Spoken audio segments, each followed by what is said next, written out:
c'est officiel. Emmanuel Macron relance le service militaire près de 30 ans après sa suspension.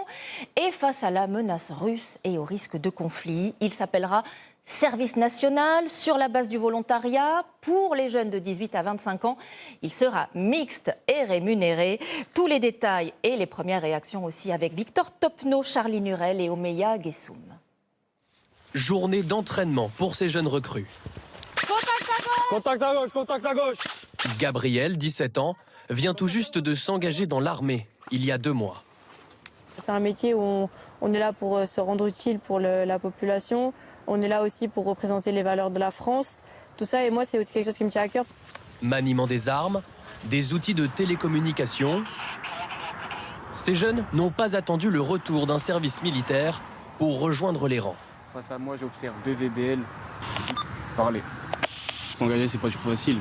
C'est un changement de vie radical. Tu vois plus ta famille du jour au lendemain. Et pour quelqu'un de jeune comme moi, c'est toujours bien de prendre des décisions comme ça dans la vie. Emmanuel Macron l'a annoncé ce matin en Isère. Le service national, c'est son nom, verra le jour dès l'année prochaine. Nous avons besoin de mobilisation. Mobilisation de la nation pour se défendre. Pas contre tel ou tel ennemi, mais pour se tenir prête et être respectée. 3000 jeunes volontaires de 18 à 25 ans devraient rejoindre le service national l'année prochaine. Ils seront 50 000 en 2035. Emmanuel Macron précise ce matin qu'en cas de crise majeure, le Parlement pourra rendre obligatoire ce service national pour certains profils utiles à l'armée. 10 mois d'exercice militaire uniquement sur le sol français et rémunéré selon nos informations 800 € par mois minimum.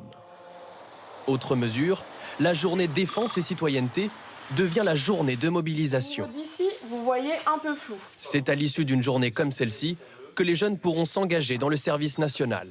Si c'est rémunéré, ben pourquoi pas. Enfin, ça peut toujours être un petit plus. Je pense pas que c'est trop un de mes projets.